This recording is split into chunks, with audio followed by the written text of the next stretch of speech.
आवाज येतो का सगळ्यांना?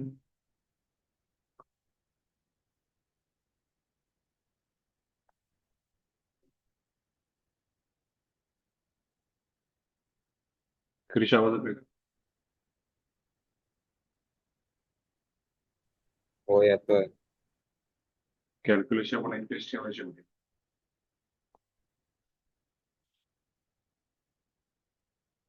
माझ्या लेक्चरच्या वेळेला एक झाले ना मग. हो. त्याचे डाऊट्स तुम्ही आदित्य सरांकडून करून घेतलेत का?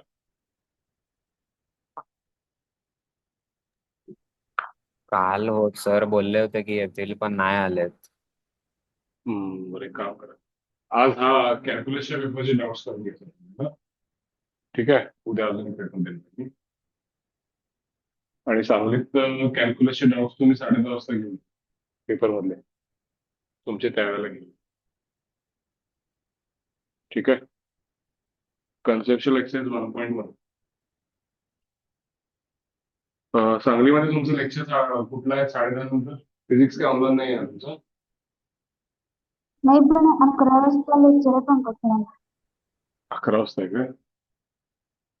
हा. ठीक आहे, मी तुम्हाला पेपर अटेंड करून दाखवेन. मला एक 45 मिनिट्स लागतील राऊंड वन दाखवून. हा. तिथं काय म्हणताय? हॅलो, येतो का नीट आवाज? चालू. हा. बरं ठीक आहे, तुम्ही या 10:30 वाजता. हा एक्सरसाइज सोडवला की सगळ्यांनी? हो. काय यामध्ये अडचण आहे डाऊट आहे?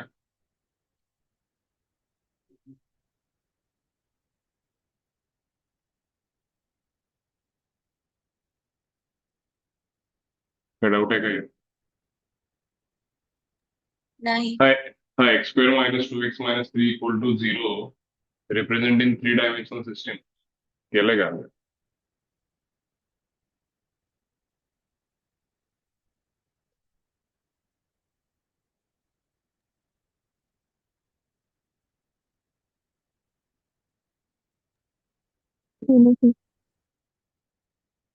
हे जे दोन लाईन्स आहेत ना, x - 3 आणि x+1, x = 3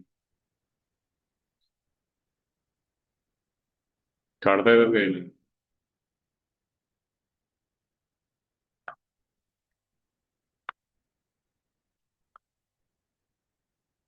लाईन येणार की प्लेन येणार? x = 3.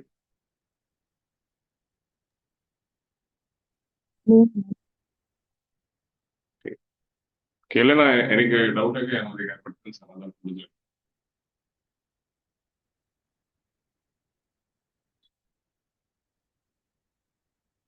रत्नागिरीचं हे प्रेझेंट आहे काय?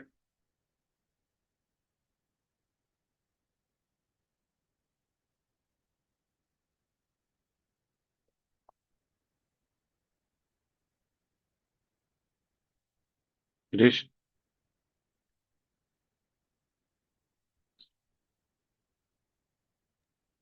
ते उदक का नाही आहे. ठीक आहे.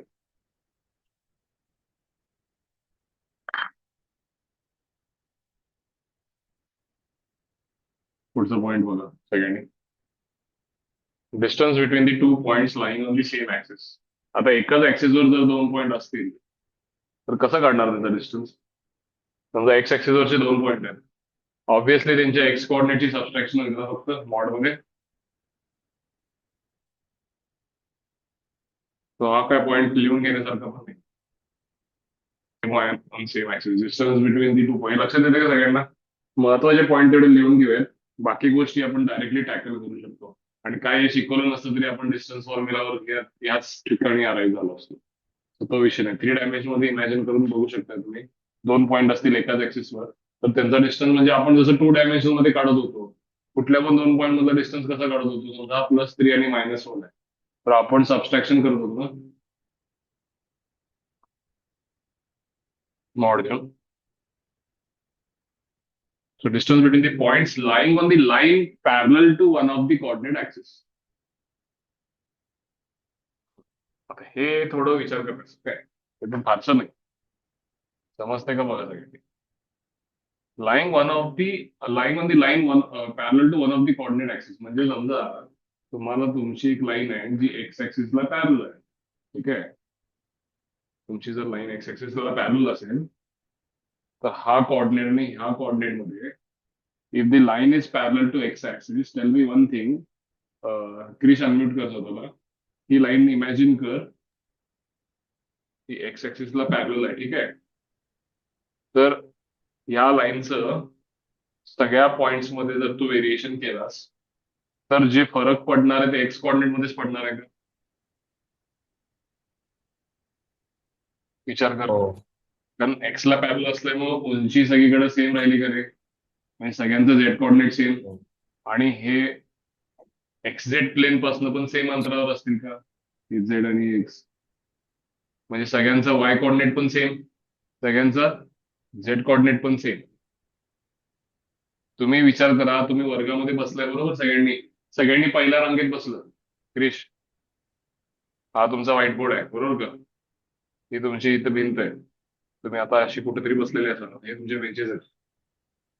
तुम्ही सगळेजण पहिल्या बेंचवर बसला सगळ्या रो मधल्या, तर तुमच्या सगळ्यांचे वाय कोऑर्डिनेट सेम होतील का? हो कारण ही तुमची ऍक्सिस वाय वाली आहे ना, परवा शिकवलेली, चांगलीत पण सेम हो शिकवलेली. हा तुमचा व्हाईट बोर्ड, ही तुमची वाय, सगळ्यांनी लेफ्ट, तुमच्या लेफ्टला बघितलं तर वाय कोऑर्डिनेट सगळ्यांचं सेम असेल का? आणि तुम्ही सगळी सेम हाईटवर आहात का? मग बदलणार काय तुमचं?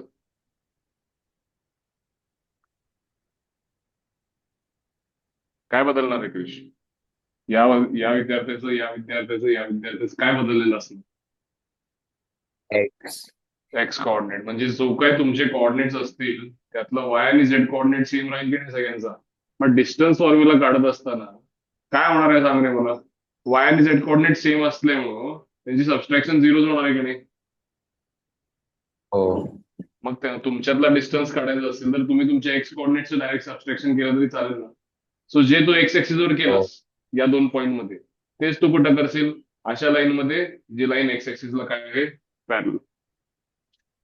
So if the line is x axis itself और पॅरल टू एक्स ऍक्सिस, कुठल्या पण दोन पॉईंट मधला डिस्टन्स जर तुम्हाला काढायचा असेल, simply what you can do, distance formula वापरण्यापेक्षा you can take the mod of subtraction of the X coordinates. येते का लक्षात? Now, if it is parallel to y-axis, y-axis ला पॅरल असेल तर काय होणार आहे? There is a line which is parallel to y-axis. मग y-axis वर पॅरल आहे एक्स म्हणजे ते झेड सगळ्यांचा एक्स कोऑर्डिनेट सेम राहील का रे? आणि सगळ्यांचा झेड कोऑर्डिनेट काय राहील, सेम राहील का? हो म्हणून तिथं जर डिस्टन्स काढायचं असेल तर तुम्ही y ला पॅरल आहे ना, किंवा तुम्ही स्वतः y वर आहात ना, तर तुम्ही काय करायचं, त्या दोन पॉईंट मधला डिस्टन्स काढत असताना त्यांच्या y मधल्या कोऑर्डिनेटचा डिफरन्स करायचा. हा विषय सगळ्यांना लक्षात आलाय, लिहून घेण्यासारखं नाहीये, इग्नोर करा. फक्त हा थोडं व्हिज्युअलायझेशन मदत करतं आपल्याला, तेवढं आपण करून पुढे जाऊ. डिस्टन्स बिटवीन टू पॉईंट शिकलोय का आपण?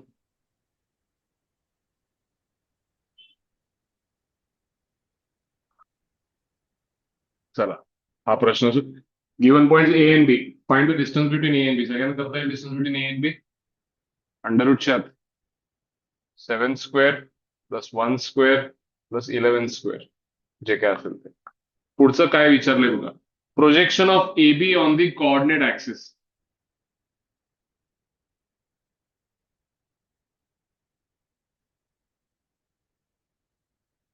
On the coordinate axis. Coordinate axis आपल्याकडे तीन आहे, एक्स, वाय आणि झेड. प्रोजेक्शनचा पॉईंट मी तुम्हाला शिकवलं, तर मी काही बोलणार नाही. एका वेक्टरचं दुसऱ्या वेक्टर, म्हणजे एक्स ऍक्सिस वरचं प्रोजेक्शन म्हणजे आय बार वरचं प्रोजेक्शन, ठीक आहे.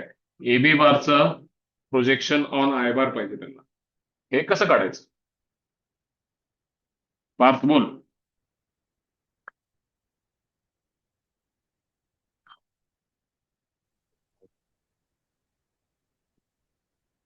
तर आवाज परत चालला आहे. माझा आवाज राहू दे. समोर प्रश्न दिसतोय का? AB on coordinate axis. Projection of AB on coordinate axis. Coordinate axis आपल्याकडे कोण कोण आहेत? एक्स, वाय आणि झेड. XYZ. मग हा. एबी बारचं प्रोजेक्शन आय बारवर पाहिजे. हो. मग एका वेक्टरचं दुसऱ्या वेक्टरवर प्रोजेक्शन कसा काढायचा? काल शिकलोय परवा आपण. त्यांचा डॉट प्रोडक्ट आपण त्याच्यावर काढायचं त्याचं मॅग्नेटिक. मग सांग की इथं कोणावर काढायचंय? डॉट प्रोडक्ट कोणाचं घेऊ? एबी बारचा डॉट प्रोडक्ट कोणाबरोबर घ्या? I bar I bar upon. Magnitude of I. मग आता तुझं एबी बार तुला काढता येईल का? एबी बार कसा काढशील सांग जरा मला. बी minus B bar minus B bar मग सांग की ओरली सांग मला आता. कॅल्क्युलेशन फास्ट पाहिजे तू. 7 आय बार 7I मायनस जे मायनस 11K. डॉट आय बार म्हणजे 1 आय बार प्लस 0 जे बार प्लस 0 के बार ना रे. हा. आपण मॅग्नेट्यूड आय बार किती असते? 1 प्रोजेक्शन किती येईल सांग. 7. सिमिलरली वाय ऍक्सिस वरचं प्रोजेक्शन -1 चा मॉड घ्यावं लागेल म्हणजे 1 होईल का? आणि झेड वरचं प्रोजेक्शन 11. एक्स ऍक्सिस वरचं काढलास ना हा. रे. तसंच वाय हो. बरोबरचं पण काढावं लागेल जे. लक्षात आलं का सगळ्यांना? बरोबर. त्यांचे आन्सर चेक करू आपण आता. 7, 1 आणि 11 आहे का? डिस्टन्स हो. जाऊया का पुढे? सोपे सोपे गणित आहेत. मी जे तुम्हाला काल परवा शिकवलंय तिकडे येऊन किंवा सांगलीत, हे ज्या फार डीप मध्ये आणि पलीकडचं आहे. तर पटपट पुढे जाऊयात आपण आता. Show that the points form the vertices of right angle triangle. फार तुम्हाला सांग रे, 3 vertices of right angle triangle आहेत म्हणजे कुठेतरी 90 डिग्री होते ना. हो. मग आता show that the points form the vertices of right angle triangle काढायचं असेल आपल्याला, तर आपण कुठल्या अँगलला 90 डिग्री आपल्याला माहित नाहीये. ठीक आहे, मग आपण एक काम करू शकतो. इथं तिन्ही साईडचे डिस्टन्सेस काढू शकतोय का? Distance A B. हा. आणि 3 डिस्टन्सेस काढल्यावर काय चेक करशील? Hypotenuse very good. कुठल्या तरी पायथागोरस. दोन साईडच्या स्क्वेअरची ऍडिशन हायपोटेनसचा स्क्वेअर होतोय का होत नाही. दुसरी गोष्ट मला पार्थ हा. सांगितलं, समजा तुला सांगितले की बी ला राईट अँगल आहे, प्रूव्ह करा. Prove that it is right angle at angle B. तर तू आणि कुठल्या पद्धतीने प्रूव्ह करू शकशील? AB चा स्लोप आणि BC चा स्लोप त्याचा प्रोडक्ट हा, 2 मायनस. डायमेन्शनल मध्ये बाहेर आहे. स्लोप नाही आता आपण काढू शकत. आपण एबी बार काढायचा, बीसी बार काढायचा. परपेंडिक्युलर असतील तर आपण डॉट प्रोडक्ट काय शिकलोय? 0. 0. येते का लक्षात? 2 डायमेन्शनल मधलं ते बरोबर आहे हा. तुझं. हे 3 डायमेन्शन मध्ये आहे ना, पण 3 कोऑर्डिनेट आहेत. स्लोप कसे काढणार आहेस? 2 हा डायमेन्शन मध्ये बरोबर. कसं x1 y1 x2 y2 असेल तर y2 minus y1 upon x ते करतो रे. इथं काय करणार तू आता? इथं नाही करू शकत तू हा ते काय. बरोबर. आलं का लक्षात? सो परपेंडिक्युलरिटी आली, हो. लक्षात ठेवा, डोक्यात फिट ठेवा सगळ्यांनी. परपेंडिक्युलरिटी दिसली त्या गणितात त्याची उपयोग होऊ दे किंवा नाही होऊ दे. जिथं परपेंडिक्युलरिटी दिसते तिथं डॉट प्रोडक्ट इक्वल टू 0 होणार हे स्वतःला सांगायचं आणि लिहून ठेवायचं तिथं बाजूला. त्याचा उपयोग होऊ दे नाही होऊ दे. झालं तर करू, नाही झालं तरी पण परपेंडिक्युलर आली म्हणजे डॉट प्रोडक्ट काय असेल? 0. 0.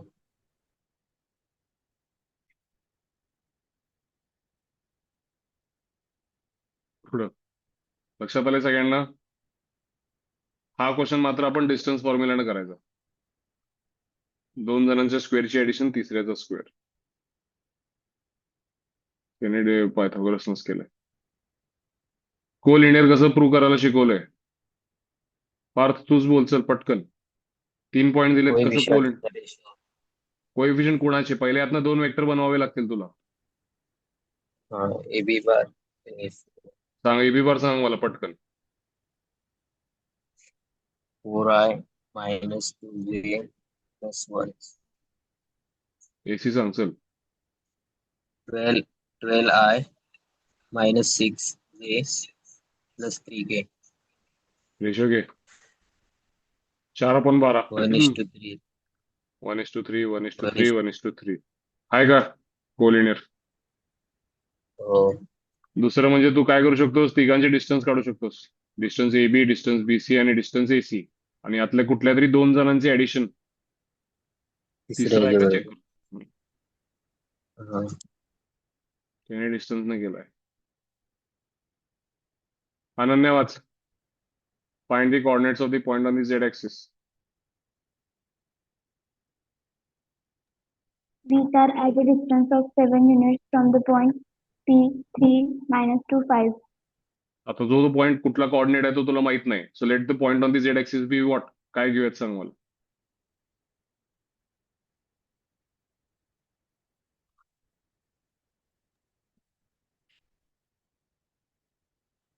00C म्हटलं चालेल का? हां. का? Z axis वर आहेत म्हटलं x आणि y 0 असणार. 0 असणार. तर यांच्यातला डिस्टन्स तुला किती सांगितलंय त्यांनी? 7 सांगितलंय का? हां. मग 3 square plus 2 square plus 5 minus सीचा प्लस 5. Square equal to 7. ते 5 मायनस सी स्क्वेअर एक्सपांड करू नको. 49 झाले का? 9 आणि 4 हां. किती झाले? 13 झाले का? हां. 36. 5 minus C equal to plus 6 होईल. 5 minus C equal to minus 6. आपल्याला 2 पॉईंट मिळतील. C equal to -1, C equal to 11. म्हणजे 0 0 -1 आणि 0 0 11. 11. आता रिझन पण सांगतो बघा.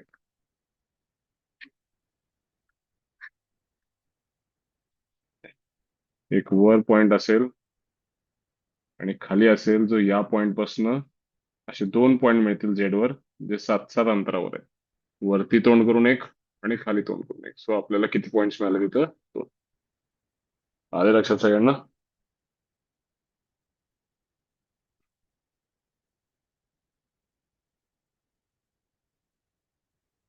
अनन्या वाच. Given point A -2, 1, 4 and B 5, 0, -3. Find all the points which are equidistant from A and B. Also find the locus of these points.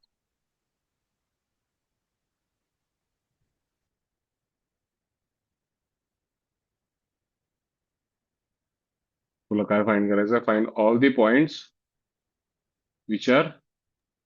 Equidistant from A and B. So let say एक point P आहे. Locus धडा आठव. ज्या पॉइंटचा locus काढायचा आहे त्या पॉइंटला आपण x dash Y dash Z dash म्हणतो का? किंवा x1 y1 z1. शेवटी त्याला एक्स वाय झेड करायचं. आता इक्विडिस्टंट आहे म्हणजे काय पाहिजे का तुला? जेवढी पीए ची लेंथ आहे तेवढीच कोणाची एवढीच पाहिजे? AB ची. मग पीए ची लेंथ म्हणजे किती होईल? √4 एक्स प्लस 2 चा स्क्वेअर प्लस वाय -1 चा स्क्वेअर किंवा x1 प्लस 2 चा स्क्वेअर y1 -1 चा स्क्वेअर z1 -4 चा स्क्वेअर इक्वल टू x1 -5 चा square y1 -0 Z plus 7 square. z+7 चा स्क्वेअर. आता हे जर तू एक्सपांड केलीस दोन्ही बाजूला, दोन्हीकडचे X square Y square Z square X square Y square Z square काय होईल? कॅन्सल होईल का? Cancel. हाँ. बाकी जे उरले ते तुझं लोकस. हम्म. अलग लक्षात. हाँ. काय केलंय बघ त्यांनी? इक्वेट केलंय का दोन्ही? कॅन्सल होऊन जे उरते तो तुझं काय असेल? लोकस. Locus. 1.2 करता येईल का सगळ्यांना? पटकन बोला, 1.2 करता येईल का?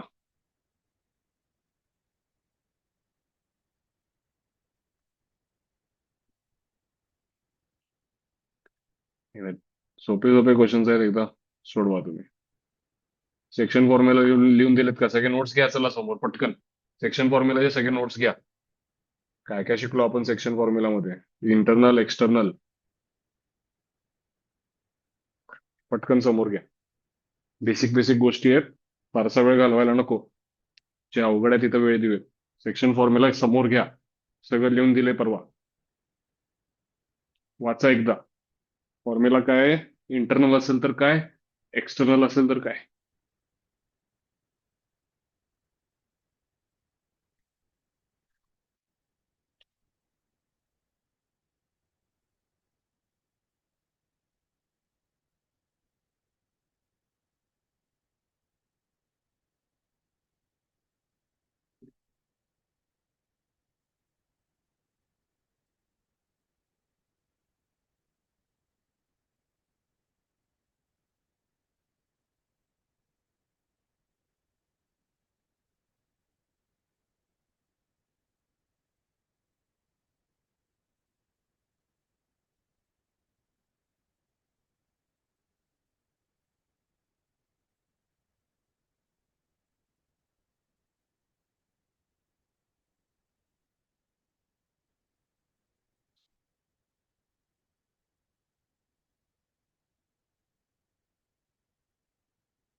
Atharva formula watch.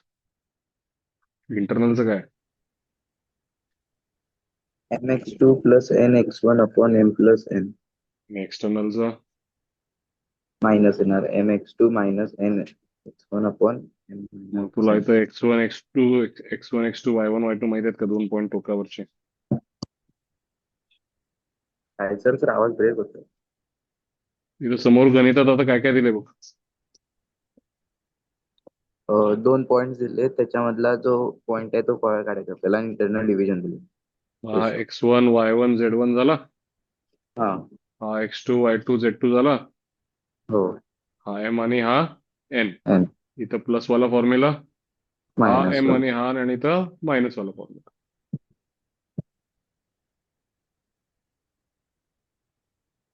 Prove that. पुढचं वाच. prove that p q r are the points which are collinear and आता find the कोलिनर कसं प्रूव्ह करशील सांग जरा मला. आपण आता शिकलो. collinear मध्ये 2 वेक्टर काढायचे त्याचे हा आणि रेशो घ्यायचा. आणि रेशो इव्हन. हा आता आपला विषय दुसरा काय यात? Find the ratio in which मधला पॉइंट Q म्हणायचा. इथं P आणि इथं R. काय म्हणले? K:1. Q चे कोऑर्डिनेट्स XYZ असतील. हो. हे x1 y1 z1 असेल आणि हा x2 y2 z2 आणि हा m आणि हा n. सगळे कोऑर्डिनेट्स माहित आहेत ना तुला? हो. काढता येईल का केची व्हॅल्यू? हो. केची व्हॅल्यू काढण्यासाठी तुला सगळे फॉर्म्युला वापरायची गरज नाही. त्यातला कुठला एक जरी वापरलास, x equals to mx2 plus nx1 upon m plus n चा फॉर्म्युला जरी वापरलास तर ते m च्या जागी k पुट करशील, n च्या जागी 1, x1 माहित आहे, x2 माहित आहे, x माहित आहे. सो एका इक्वेशन मधनं सुद्धा तुला कोणाची व्हॅल्यू मिळू शकते? k ची. उलट या गणितात त्यांच्याकडे स्कोप आहे किती अननोन्स इंट्रोड्यूस करायचं?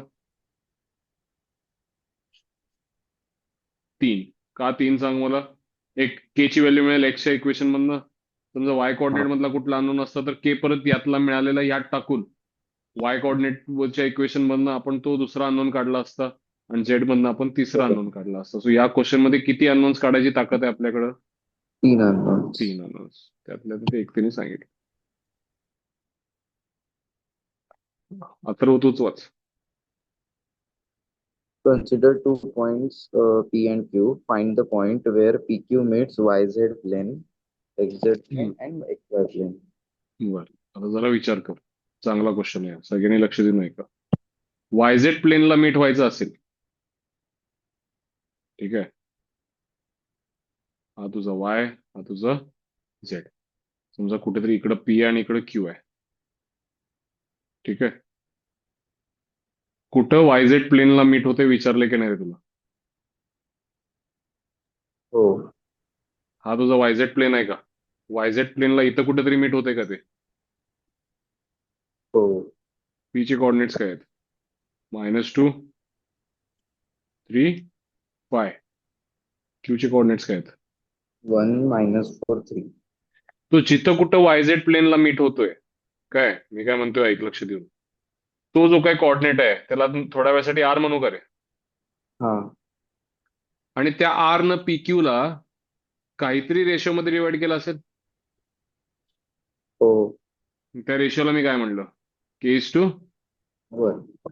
आणि R चा तुला एक्स कोऑर्डिनेट माहित आहे का नाही? हो. Y आणि X0. Z कोऑर्डिनेट माहित नाहीयेत, पण एक्स कोऑर्डिनेट तुला माहित असणार आहे. कसं काय रे? कारण YZ प्लेन मध्ये एक्स कोऑर्डिनेट किती असेल त्याचा? 0 असणार. 0 असेल. मग तू यात इंटरनल डिव्हिजनचा फॉर्म्युला वापर, एक्स कोऑर्डिनेटचं इक्वेशन. आता मी तुला हा गणित दिलाय समजा, तर तुझ्याकडे किती अननोन्स आहेत बघ. एक K अननोन आहे का रे? हो. एक अननोन B आणि एक अननोन कोण आहे? 3 unknown. 3 अननोन. तू काढू शकतोस का मग 3 अननोन यातनं? हो, काढू शकतो. कसं? एक्सचं इक्वेट केलं की पहिला K मिळेल ना आपल्याला? K भेटणार. हा सांग मग. 0 इक्वल टू मधला पॉईंटचा X coordinate equal to K into तिकडचं X coordinate K into 1 plus -2 -2 बरोबर आहे, अपॉन K plus 1 हे तिथं पाठवून K किती मिळाला तुला? 2. म्हणजे तुझा रेशो कळाला तुला? हा. 2:1. फोर आता फोर वाय कॉर्डिनेट काढशील का? बी इक्वल टू किती? 2 इंटू -4. -8 +3 +1 into upon 3. 3 3 अपॉन 2 + 1. 3 -5 ठीक आहे. सी कॉर्डिनेटचा, सीचा. 6 + 5 अपॉन 3 11/0, मिळाला का बघ आरचा कोऑर्डिनेट? मग तुला किती मिळालं? 0, कॉमा. -5/3 11/. चला, हे एक वाय झेड प्लेनचं काढलं ना रे आपण. हा सिमिलरली कुणाचं काढू शकतो आपण? XZ चला, रत्नागिरीत एक्झॅक्ट प्लेनचं काढा, सांगलीत XY प्लेनचं काढा, पटकन. सेम कन्सेप्ट ना, एक्झॅक्ट प्लेनचं काढा आणि XY प्लेनचं काढा.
XZ प्लेन म्हणलं की पॉइंट घेतला पाहिजे A0C, आणि पहिला वाय कोऑर्डिनेट इक्वेट केला पाहिजे, मग के मिळेल. आणि के चा वापर करून एक्स आणि झेड कोऑर्डिनेट सॉल्व्ह करायला पाहिजे. XY प्लेन म्हणला की AB0 असं पॉइंट घेऊन पहिला के काढण्यासाठी झेड कोऑर्डिनेटचं इक्वेट करावं लागेल, आणि मग बाकीचं सॉल्व्ह करावं लागेल. तर बोल. या क्वेश्चन मध्ये आपण PQ वेक्टर काढून XY प्लेन मध्ये म्हणल्यावर मग डायरेक्ट झेड कोऑर्डिनेट 0 असे का कोऑर्डिनेट काढू शकत नाही? काय म्हणतोय नाही नाही PQ नाही, ऐक आता. वेक्टर PQ वेक्टर हा विषय निराळा आहे. तुला काय पाहिजे? तो कुठं त्या प्लेनला इंटरसेक्ट करतो हे पाहिजे ना. तुझा प्रोजेक्शन काढायला सांगितलेलं नाही तिने खाली असं. आणि ती काही रेष अशी सरळ जाणार का खाली? PQ नाही. अशी आडवी जाणार ना. मग ते असं आडवं जात असताना इथं जेव्हा इंटरसेक्ट करते XY प्लेनला, तर तुला काय माहित ते पीचा कोऑर्डिनेट जो वरती होता तोच फक्त बाकी राहून झेड कोऑर्डिनेट 0 होणार आहे का? येते का लक्षात? उभं असं हा सरळ जात असतं तर काय झालं असतं? फक्त झेड कोऑर्डिनेट त्यातला काय झाला असता? बदललं असतं. बदलला, 0च झाला असता ग. खाली असं जातं बदल म्हणजे XY प्लेन मध्ये येईपर्यंत 0 झाला असता, आणि खाली मग तेवढा निगेटिव्ह झाला असता. आलं का लक्षात? हं. म्हणजे इथं तू असं कन्सिडर नाही करू शकत ना की ते त्या प्लेनला परपेंडिक्युलर आहे. कोणी सांगितलं तुला? माहितच नाही ते प्लेनला परपेंडिक्युलर आहे का नाही. आता हे बघ की, हे आता मी जो गणित सोडवला, नाहीतर मग मी काय केलं असतं, इथं डायरेक्टली कॉर्डिनेट्स फक्त एक्स कॉर्डिनेट 0 केला असतं ना ग. पण मग क्यूचा वापरणार का पीचा वापरणार? दोघांचंही वापरता येत नाही, कारण ही जी रेष आहे ही अशी इन्क्लाइंड आहे सगळ्या ऍक्सिसला. असं काही परपेंडिक्युलर जात नाही. मग ती जेव्हा केव्हा वायझेड प्लेन मधनं पास होईल तेव्हाचा जो कॉर्डिनेट असेल तो वेगळा काढावा लागेल. तो आता आपल्याला डायरेक्टली सांगता येणार नाही. आलं का लक्षात? हं.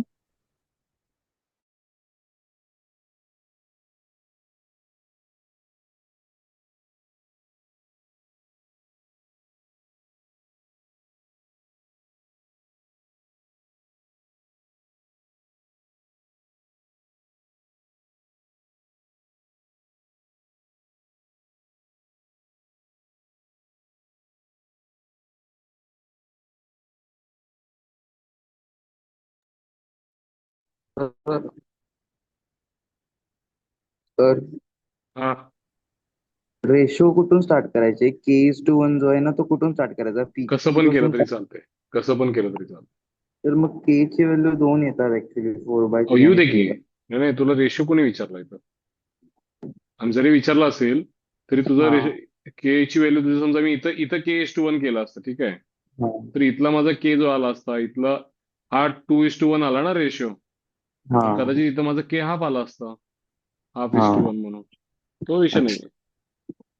आणि तू रेशो सांगताना स्पेसिफाय करतोस ना, आर डिवाइड्स पी क्यू चा रेशो वेगळा, आर डिवाइड्स क्यू पी चा रेशो वेगळा, बरोबर का? हा सो ते काय मॅटर करत नाही, ते आपोआप ऍडजस्ट होऊन जातं. तू K:1 करत असताना के कुठल्याही बाजूला म्हणलास तरी चालते. फक्त सॉल्व्हिंग करताना लक्षात ठेव, के ची व्हॅल्यू या कोऑर्डिनेटला मल्टिप्लाय होईल, 1 ची व्हॅल्यू इथल्या कोऑर्डिनेटला upon K plus cross multiplication होतं ना ते. हो. के ची व्हॅल्यू इथं मल्टिप्लाय होईल, 1 ची व्हॅल्यू इकडे मल्टिप्लाय होईल. तेवढं फक्त सांभाळ, झालं. आले का एक्झॅक्ट प्लेनचं उत्तर?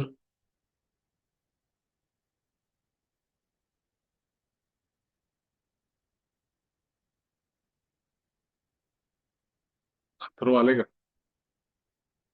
क्रिश? हो सर. किती आले?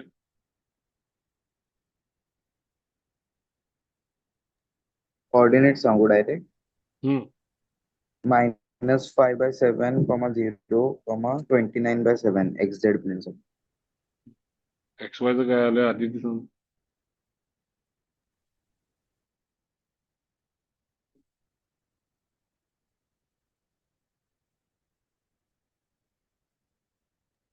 Eleven upon two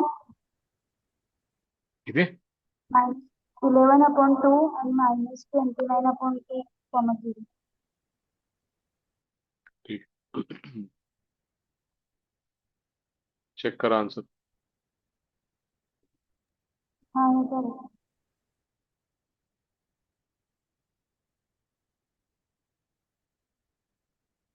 Prove that the line joining the point intersect the x axis. आता एक्स ऍक्सिस वरचा पॉइंट ला कुठेतरी इंटरसेक्ट करते, ठीक आहे.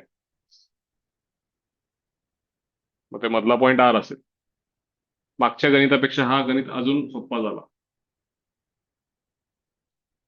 कसा सांगा बघू? जर तो इंटरसेक्ट झालेला पॉइंट एक्स ऍक्सिस वर असेल तर त्याचं वाय आणि झेड कोऑर्डिनेट काय होईल? 0. 3 अननोन्स जिथं आपली काढायची ताकद आहे, तिथं आपल्याकडे या इक्वेशन मध्ये किती अननोन्स आहेत? 2च आहेत. सोडवा चला, मला के पण सांगा आणि ए पण सांगा. आर कोण आहे? ऑन एक्स ऍक्सिस आहे. आणि आपोआप जेव्हा के मिळेल आपल्याला, तेव्हा हे प्रूव्ह होऊन जाईल की तो एक्स ला इंटरसेक्ट होतो. आणि मग बाकी ए मिळाला की तो पॉइंट पण मिळून जाईल.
असावर आन्सर सांग. केचं काय आणि एचं काय? A equals to 1 by 2 आणि A equals to minus 1 by 3. के किती म्हणतेस? 1 by 2. आणि A स्मॉल ए किती equals आहे? to minus 1 by 3. Minus 1 by 3. 3. म्हणजे पॉईंट काय झाला? -1/3, 0, 0.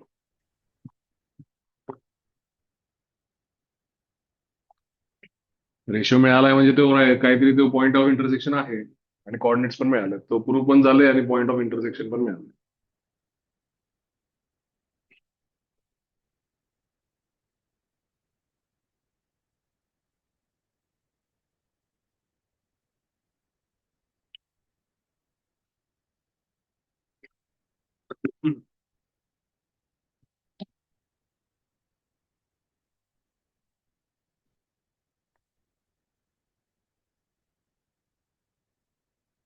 असा रे पुढचा प्रश्न वाच. 2 dash 3 diagonals of cube intersect. Also find the acute angle between any two diagonals. आणि 2 डायगोनल्स मधला ऍक्यूट अँगल काढायचा आहे. पहिला तर आपण थोडा क्यूब इमॅजिन करूया.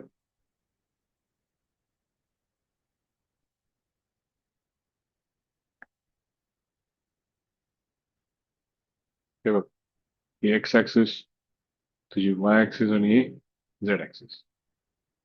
एक डिस्टन्स युनिट लेंथ असलेला क्यूब इमॅजिन करूया. क्यूबच्या सगळ्या बाजू सेम असतात ना ग? हा. हा सॉरी, हा तुझा वाय आणि हा तुझा झेड. हा बघ तुझा 1, 0, 0 असेल का ग पॉइंट? हा. हा पॉइंट काय असेल? 1. 0, 0, 1. हा पॉइंट काय असेल? 0, 1, 0. 1, 0. आता मला यातनं क्यूब इमॅजिन करायचं आहे.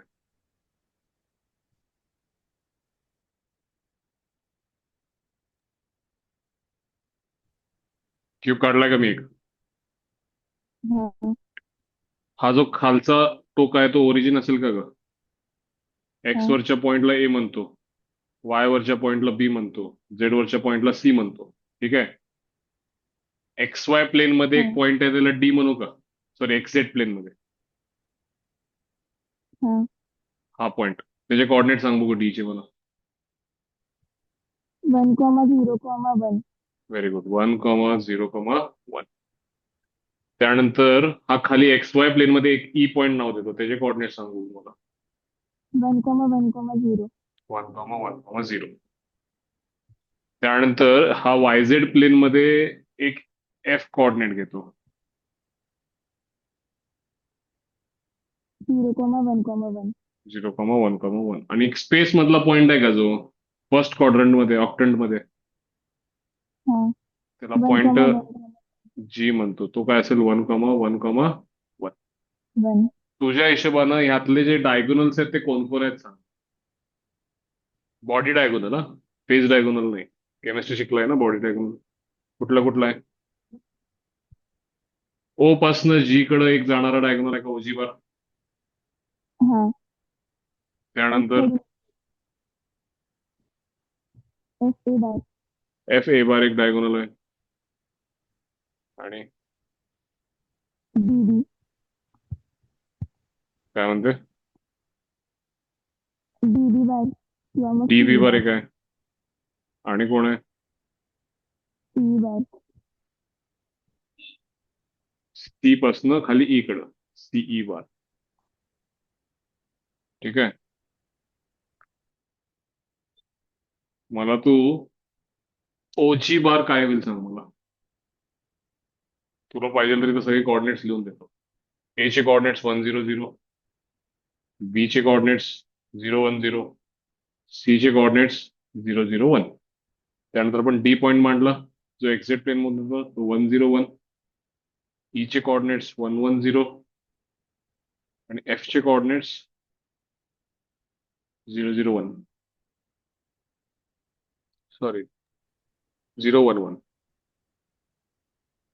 आणि जो स्पेस मधला पॉइंट आहे त्याला जी नाव दिलंय, तो 1, 1 आणि 1. आणि तुझा एक ओरिजिन एक टोक आहे, तो आहे 0, 0 आणि 0. त्यात तू डायगोनल्स जे काढलेस, हे 4 काढलेस, ह्यांच्यातला अँगल काढायचा आहे ना का तुला? Also find the angle between any two diagonals. Angle काढायला काल शिकलोय का आपण? कसं शिकलो अँगल काढायला?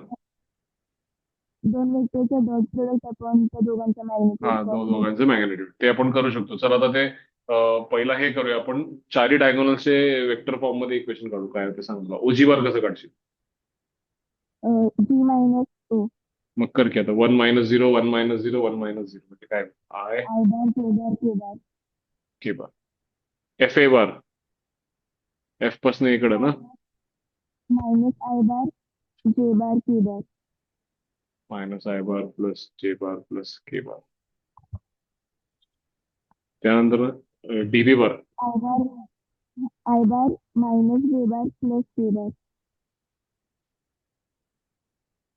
त्यानंतर minus I bar minus J bar plus K बार यातल्या कुठल्या पण दोघांमधला अँगल काढूया का? सी बार मध्ये होतं. काय आलं? सांगितलं. ऐकू येत सी नाही. बार मध्ये सांगितलं प्लस प्लस आवाज minus plus plus minus. I bar plus J bar minus K बार म्हणू का? हा ठीक. पुढे सांग आता काय करशील. यातल्या कुठल्या पण दोन मधला अँगल काढायचा ना. हा पहिल्या दोन मधला काढूया. हा कसं काढणार या दोन मधला अँगल? दोघांचा डॉट प्रोडक्ट आपण दोघांच्या मॅग्निट्यूडचं मल्टिप्लिकेशन सांग की मला. दोघांचं डॉट प्रोडक्ट घेतलीस तर वरती 1 राहते का बघ. तर एफ ए बार म्हणजे ए बार मायनस एफ बार ना. इथे एफ एफ साइन्स अपोजिट झाल्या. Plus minus minus. सांगा मग काय फरक पडणार नाही. एक प्लस आणि दोन मायनस आहेत ना. डॉट प्रोडक्ट घेतलं तर वरती काय होईल सांग मला. 1 × 1 1 -1 म्हणजे वरती मॉडच आहे ना शेवटी. वरती 1 झाला आणि दोघांची मॅग्निट्यूड सेम आहे का? √3 × √3 म्हणजे 3 angle between any two diagonals of the cube will be cos inverse 1/3. हे प्रॉपर्टी म्हणून लक्षात ठेवायची. एनी आता क्यूब जर लेंथ मोठी असती तर 2 2 2 झालं असतं पण फरक पडला नसता. शेवटी ते 2/2 2 × 3 झालं असतं. तो कुठलाही क्यूब घेतला तर angle between any two diagonals of the cube will be cos inverse 1/3. पाहिजे असेल तर तू आणि कुठं पण हे वापरून बघू शकतेस. या दोघांमध्ये वापर कॉस थिटा बघ किती येते.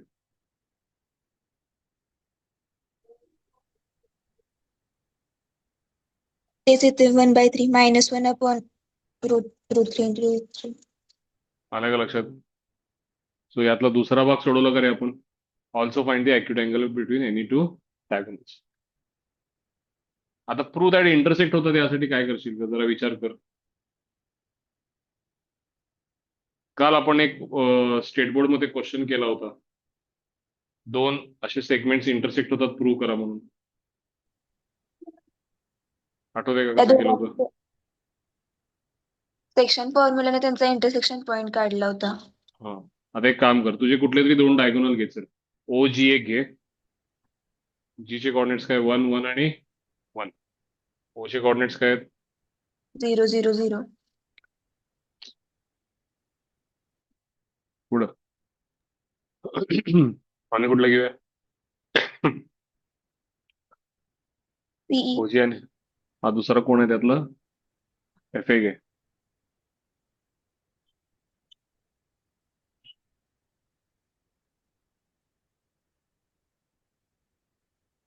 एफ चे कॉर्डिनेट्स सांग. 0 0,1,1 आणि ए चे कॉर्डिनेट्स 1,0,0 नाव let say there is a point P. परवा आपण सेम क्वेश्चन केलाय का? लेट हा. Point P divide OG in the ratio K is to. 1. मग पी चे कॉर्डिनेट सांग मला काय. K upon K plus 1 K upon K plus 1 K upon K plus 1 सेमच येणार तिने. सगळे सेम आहे. K upon K plus 1 K upon K plus 1. आता P divides F A in ratio M is to N म्हणतो मी. तर त्याच्या भाषेत सांग आता. M upon M plus 1 M upon m+1 1 upon m+1 1 upon m+1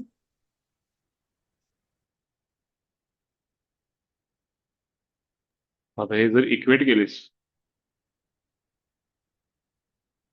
तर तुला K equal to M equal to solve केल्यावर 1 मिळेल का बघ.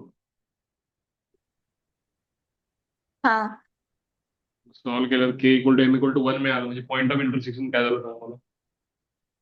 1/2 1/2 1/2 म्हणजे या दोन डायगोनलचं पॉईंट ऑफ इंटरसेक्शन काढलीस तू किती काढलीस. हा 1/2 1/2 1/2 सिमिलरली अजून एकाच ह्याच्याबरोबरचं इंटरसेक्शन काढू शकशील. तो पण हा तेवढाच आला तर तू काय म्हणशील 3 डायगोनल्स एकाच पॉईंट मधनं पास होतात. पास होत आहेत.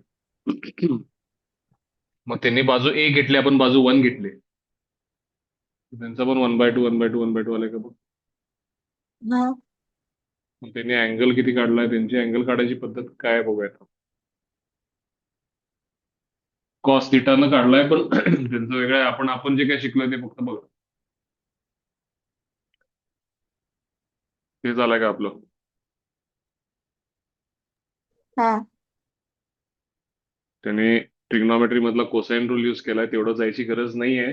मी जे शिकवले 2 वेक्टर मधला अँगल कसा काढणार 2 जणांचा डॉट डॉट प्रोडक्ट प्रोडक्ट त्यांच्या आणि त्यांची मॅग्नेट्यूड मॅग्नेट्यूड. अँगल आपल्या आन्सर बरोबर आहेत का बघ. Point of intersection 1/2 1/2 concurrent at काय म्हणले a/2 a/2 a/2 ना. आपली साईड 1 होती म्हणजे आपण कुठं कॉन्करंट आहे 1/2 1/2 आणि 1/2 1/2 आणि अँगल बिटवीन डायगोनल्स किती आहे कॉस cos इनवर्स inverse 1. 1/2 हे जे मी डायगोनलचं कॉस इनवर्स 1/3 प्रूव्ह केले आणि ही जी फिगर काढले आणि हे जे काय सगळं केले हे स्टार मार्क करा आणि हे तुमचं तुम्ही नंतर सॉल्व्ह करायचा प्रयत्न करा. डायगोनल मधले सगळं इमॅजिन करून सगळे व्हर्टायसेसची लिस्ट करणे आणि सगळे डायगोनल्स बनवून घेणे हे तुम्हाला करावं लागेल. अँगल काढणं तर हा शेवटचा भाग आहे. त्याच्यापेक्षा मी मागचं जे काय केलं 4 डायगोनलचे वेक्टर फॉर्म मध्ये कसे इक्वेशन काढलेत बघा. त्यानंतर ते सगळे व्हर्टायसेस कसे मांडलेत बघा आणि स्पेसमध्ये त्याला ओरिजिन एक टोक म्हणून मी क्यूबचा कधी प्रश्न आला तर मी ही फिगर रेफर करेन आणि मग त्याला या पद्धतीने टॅकल करेन. क्यूबचा काही प्रश्न येऊ दे. सो एक क्यूब मधला प्रश्न आला तर मी त्याचा व्हर्टेक्स एक व्हर्टेक्स ओरिजिनला कोइन्साइड करेन 3 व्हर्टेक्स XYZ वर करेन आणि असाच क्यूब कन्सिडर करेन. याच्याशिवाय मला तो गणित सोपा वाटणार नाही. अवघड होऊन जाईल ते गणित. ठीक आहे.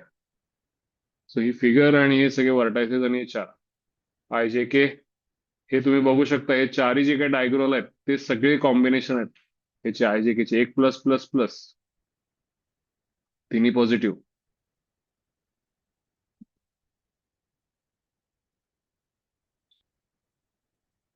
त्यानंतर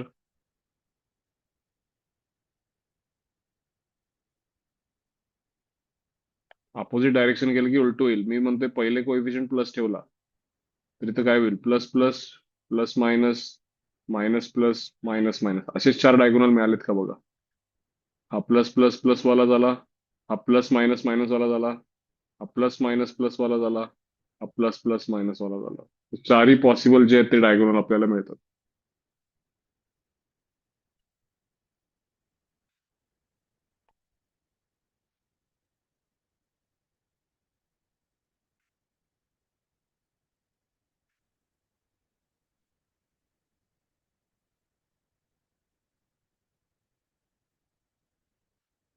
हा प्रश्न वाचा. टेट्राहेड्रॉन मी शिकवलाय परवा तुम्हाला. Prove that the line segment joining the vertex to the centroid of the opposite face of the tetrahedron are concurrent. Tetrahedron imagine करा.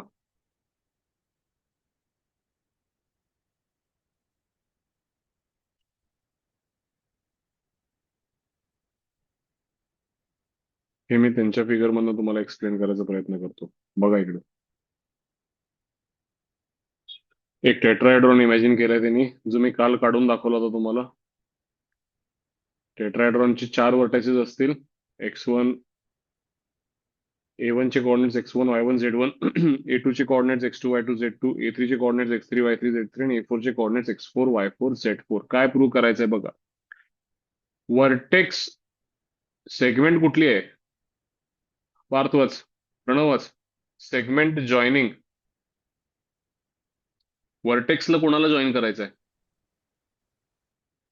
Centroid of opposite face of आता समजा टेट्राहेड्रॉन. अपोजिट फेस, आता A1 ला join करायचं म्हटलं तर कुणाला join करशील? खालच्या बेसच्या सेंट्रॉइडला ना. हो मग A1 चे कोऑर्डिनेट्स तुझे x1 y1 z1 बरोबर का? हो आणि खालचा जो बेसचा सेंट्रॉइड आहे तो ट्रायंग्युलर आहे ना बेस त्याचा, x2 plus x3 plus x4 plus upon x4/3. y2 plus y3 plus y4 upon 3. आता तू ह्या दोघांना जॉईन करशील ना. हो आता कॉन्करंट प्रूव्ह करायचं म्हणजे विचारात घे की तुला आत्ता जे तू दोन लाईन्स काढलास, इंटरसेक्ट कसं प्रूव्ह केलास? काहीतरी रेशो घेतलास ना रे. हो मग आता हा A1 आणि खालच्या सेंट्रॉइडला त्याला G1 नाव देतो. चल A1 च्या समोरच्या सेंट्रॉइडला काय नाव देतो? G2. A1 G1 G1 आणि A2 च्या समोरच्याला नाव काय देतो? G2. मग तुला A1 चे कोऑर्डिनेट्स आहेत का तुझ्याकडं? हो आणि G1 चे कोऑर्डिनेट्स आहेत का तुझ्याकडं? हो हो मग ह्याला कुठल्या तरी रेशोमध्ये हे डिवाइड करतो ना रे. हो तो लेट द रेशो बी मी काय म्हणू शकतो इथं? K:1. K:1. तसंच हा वगैरे आपण करून कॉन्करंट प्रूव्ह करू शकतो का? हो आणि याने काय म्हणलं? Prove that the line segment joining the vertex to the centroid of the opposite face of tetrahedron are concurrent. आता मला तुला काय विचारायचं आहे, ते जे काही कॉन्करंट होतील तो पॉइंट ऑफ कॉन्करन्सी म्हणजे त्या बॉडीचा सेंट्रॉइड असेल का, जो ची असेल? विचार कर हो जरा. आणि तो मला वाटतं इथं रेशिओ जो आहे, हे वालं वाक्य सगळ्यांनी लिहून ठेवा. जसं तुम्ही ट्रायंगल मध्ये मीडियनचा जो रेशिओ आहे तो 2:1 म्हणताय का रे? Centroid divides the median in what ratio? 2:1. तर हा बॉडी सेंट्रॉइड टेट्राहेड्रॉनचा जो आहे तो तुमच्या आतल्या मीडियन्सला, तुमचा मीडियन म्हणजे कोण? टेट्राहेड्रॉनचा तुमचा मीडियन म्हणजे कोण रे? वर्टेक्स पासनं अपोजिट साईडच्या सेंट्रॉइडला जोडणारी रेष म्हणजे तुमचा बॉडी मीडियन झाला का तो? असे किती मीडियन निघतील रे प्रणव? हो 3 निघतील का? 4. हा 4 निघतील. प्रत्येक वर्टेक्स मधनं एक, A1 मधनं हो एक, A2 मधनं एक, A3 मधनं आणि A4 मधनं. ते A4 चौघही मध्ये कुठे इंटरसेक्ट होतील? Capital G. आणि बॉडीच्या कॅपिटल जी म्हणजे बॉडी डायगोनल ना त्यातला, बॉडी हो मधला सेंट्रॉइड. आणि सेंट्रॉइड. तो कुठल्या रेशोमध्ये डिवाइड करतो? हा वाक्य लिहून घ्या सगळ्यांनी. ट्रायंगल मध्ये असेल तर 2:1, टेट्राहेड्रॉन मध्ये असेल तर कुठल्या रेशोमध्ये रे? 3:.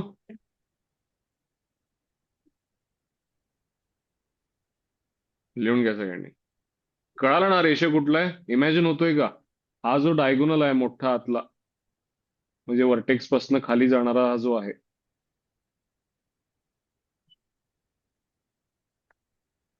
हे बघा, हा A1 पासून एक आहे खाली जाणारा. हा इथं मध्ये कुठेतरी ही सगळी जण एकामेकाला इंटरेस्टेड आणि तो मधला पॉइंट म्हणजे त्या टेट्राहेड्रॉनचा सेंट्रॉइड. आणि तो या प्रत्येक सेगमेंटला 3:1 रेशोमध्ये डिवाइड करतो. जसं ट्रायंगल मधल्या सेंट्रॉइडनं प्रत्येक सेगमेंटला 2:1 मध्ये केलं होतं, तसं यातल्या प्रत्येक सेगमेंटला त्यांनी 3:1 न केलंय. आणि तो 3:1 न केल्यामुळे तुम्हाला आहे की नाही त्याचा रेशो K:1 कन्सिडर करायची गरज नाहीये या केसमध्ये. You can use the property. तुम्ही म्हणू शकताय 3:1 न करतोय आणि हा जो मधला पॉइंट आहे तुम्ही काढू शकताय. कसं काढू शकताय? तुमच्याकडे हे G1 चे कोऑर्डिनेट्स आहेत, A1 चे कोऑर्डिनेट्स आहेत. तुम्ही 3:1 न सॉल्व्ह केलं तर तुम्हाला हा मधला पॉईंट मिळेल. And obviously it will be x1 plus x2 plus x3 plus x4 upon 4. हा मधला पॉईंट म्हणजे बॉडीचा centroid.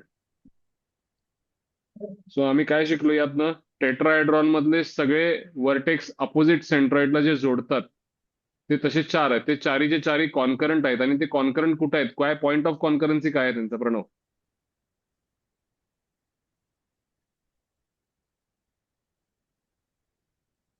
X1 plus X2 plus X3 plus x4/4. हा त्यांचा पॉईंट ऑफ कॉन्करन्सी आहे ना. हो आले का लक्षात सगळ्यांना? सो थेअरी म्हणून लक्षात ठेवा, काय प्रूफ म्हणून कधी येणार नाही तुम्हाला. प्रूफ करायची जरी वेळ आली तर तो रेशो आपण K:1 कन्सिडर करून मागचं गणित जसं सॉल्व्ह केला तसं आपण के ची व्हॅल्यू 3, हे पण 3:1 रेशो प्रूव्ह करू शकतो बरं का आपण. मागच्या गणितात आपण केले, आपल्याला चारही टोक माहित आहेत. A1 J1 A2 G2 माहित आहे. आपण K:1 M:1 सॉल्व्ह करून आपण K आणि M काढू शकतो. पण फार थेरॉटिकल होईल. हे प्रॉपर्टी म्हणून लक्षात ठेवा. जो पॉइंट ऑफ कॉन्करन्सी आहे तो बॉडी सेंट्रॉइड आहे आणि तो प्रत्येक व्हर्टेक्सला अपोजिट सेंट्रॉइडला जोडताना त्याला कुठल्या रेशोमध्ये डिवाइड करतोय? 3:1. प्रोव्हाइडेड व्हर्टेक्स पासूनचं अंतर 3 आणि खालच्या सेंट्रॉइड पासूनचं अंतर 1 या रेशोमध्ये येते. तर 3 कुठं आणि 1 कुठं? व्हर्टेक्स पासनं अंतर जास्त आहे सेंट्रॉइड पेक्षा. जसं ट्रायंगल मध्ये आम्ही काय शिकलो? ट्रायंगल मधला जो सेंट्रॉइड आहे तो 2:1. 2 कुणाकडे असतो प्रणव? व्हर्टेक्स कडे ना. आणि खालच्या मिड पॉइंट कडे किती असतोय? 1. 1. आलाय का विषय लक्षात सगळ्यांच्या?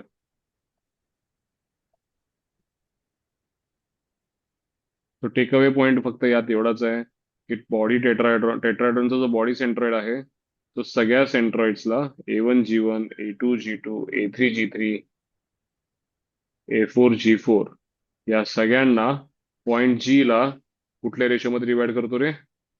3:1. 3:1. 1.3 करता येईल का?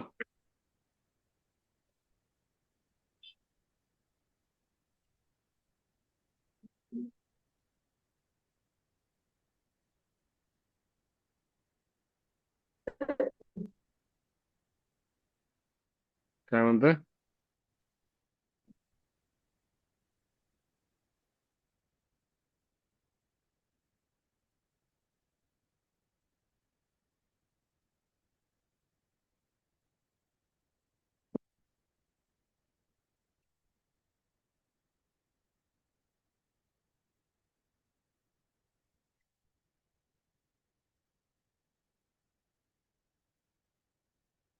लक्षात येते का सगळ्यांना? 1.3 एकूण किती एक्सरसाइज बघूयात. स्पिअरचं एक इक्वेशन त्यांनी शिकवलंय, ते आपण करू. सर्कलचं जसं इक्वेशन असतोय 2 डायमेन्शन मध्ये, तसं स्पिअरचा असतो. ते मी शिकवेन तुम्हाला. 1.4 एकच राहतो यात.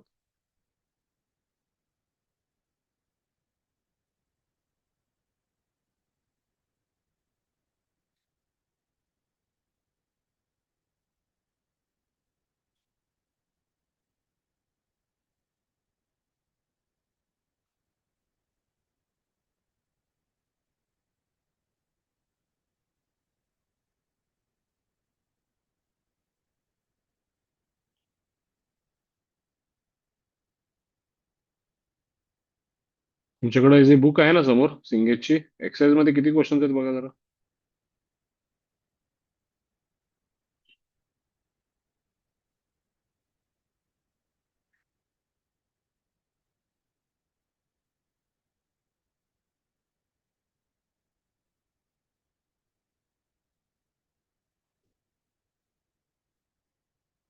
किती आहेत रे?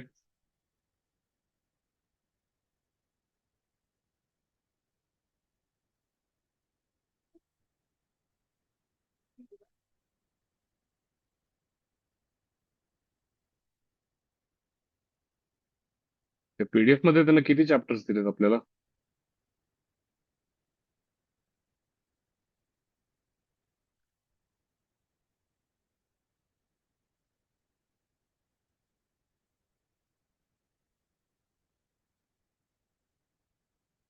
PDF मध्ये 4 चॅप्टर आहेत. या एकाच ह्याच्यात काय? पहिला चॅप्टर कधी संपतोय बघा जरा, कुठल्या पानावर?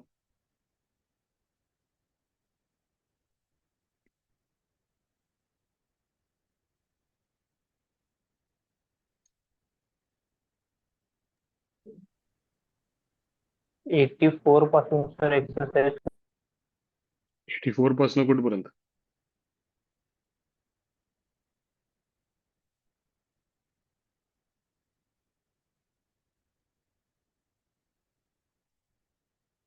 वन 27. तिथनं नवीन धडा आहे का पुढं? हो. बरोबर.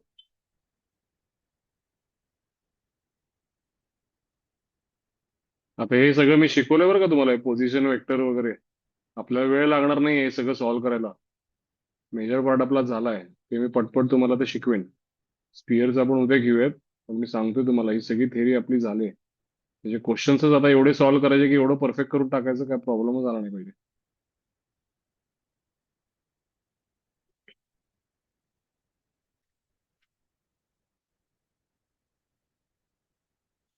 फाइंड युनिट वेक्टर, पॅरलोग्राम दिले, एबी एडी सांगितले, ट्रायंगल लॉ वरचे क्वेश्चन्स आहेत रिझल्टंट वेक्टर वाले. हे इंटरनल एक्सटर्नल परत आपण जे केले ते सगळं करू आपण, काय प्रॉब्लेम नाही. ठीक आहे, काम करा आता. स्पिअरचं आता लगेच घेत नाही मी. 1.1 झालंय ना आपलं, 1.2 आणि 1.3. एवढं पटकन सॉल्व्ह करून टाकताय का उरलेल्या वेळेत? फास्ट सॉल्व्ह करा ते, म्हणजे उद्या मी स्पिअरचं सगळं घेईन आणि सेकंड चॅप्टर सुरू करेन. 4 चॅप्टर आपल्याला कव्हर करायचे आहेत. त्यातलं मी जे तुम्हाला शिकवलंय, तिसऱ्या चॅप्टरचं नाव काय बघा यात?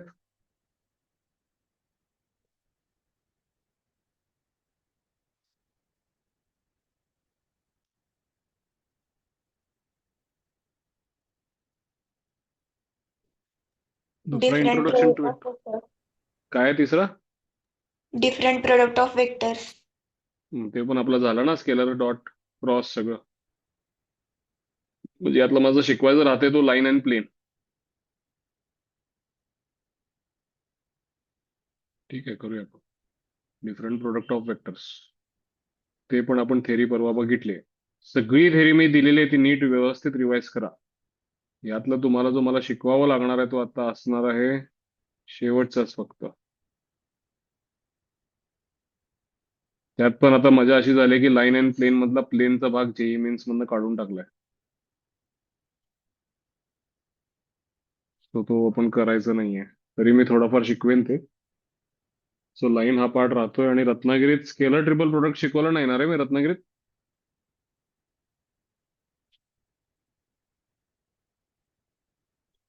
5.4 पर्यंत केलं ना आपण वेक्टरचं, 5.5 पर्यंत केलं?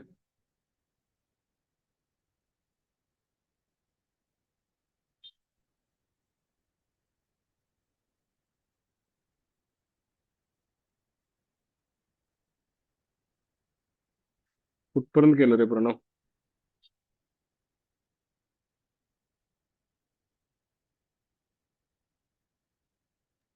सर स्केलर ट्रिपल प्रोडक्ट नाही झालंय. हा, डॉट डॉट आणि क्रॉस पर्यंत झालं ना आपलं. ठीक आहे, ते त्यावेळेला बघते की म्हणजे तुम्हाला लक्षात येते का आता तुमचा जो काही अख्खा वेक्टर आहे सिंगेटचं पुस्तक मध्ये 4 चॅप्टर मधले 3 चॅप्टर आपले झालेत ऑलरेडी. मी ते सगळे कन्सेप्ट तुम्हाला शिकवलेत. आता एक्सरसाइज मधले क्वेश्चन जेव्हा आपण करू तेवढे परफेक्ट होऊन जातील की काय प्रॉब्लेम येणार नाही. लाईन प्लेन मधला पार्ट राहतोय, लास्ट चॅप्टर आहे तो पण. पण त्यातलं पण सगळं करावं लागणार नाही आपल्याला, फक्त लाईन करावं लागणार आहे. प्लेन तरी मी शिकवेन, पण एवढे आपण क्वेश्चन सॉल्व्ह नाही करायचे. प्लेनचं लाईन मध्ये जेवढा कन्सेप्ट आहे तेवढाच मी सांगेन. ठीक आहे, तर तुम्ही आता पटपट सॉल्व्हिंग करा. आपण एक टार्गेट ठेवून, वेक्टर एकदा संपलं आपलं तर आपल्याला कॅल्क्युलस सोबत वेक्टरचे पण पेपर घेता येतील. ठीक आहे, फार सोपा चॅप्टर आहे, फार सोपा सेक्शन आहे. तुम्हाला आता जाणवत असेल, कन्सेप्ट जर डोक्यात बसली असेल व्यवस्थित तर क्वेश्चन सुटतील. सिंगेटचे सगळे क्वेश्चन प्रॉपरली मॅनेज करा, सॉल्व्ह करा. 1 आपल्या या तिसऱ्या एक्सरसाइज पर्यंत सॉल्व्ह करा, 1.3 पर्यंत. उद्या स्पियर घेऊन उद्या इंट्रोडक्शन टू वेक्टर सुरू करू. ठीक आहे, काय बोलायचंय कोणाला? कॅल्क्युलसची टेस्ट उद्या द्या मात्र. 10 पेपर आहेत, 5 मी घेईन, 5 तुम्ही पण द्या. जरा प्रॅक्टिस म्हणून मागून घ्या मॅडम कडनं. ठीक आहे, करा चला एवढं आता. भेटू आपण, परवा भेटू.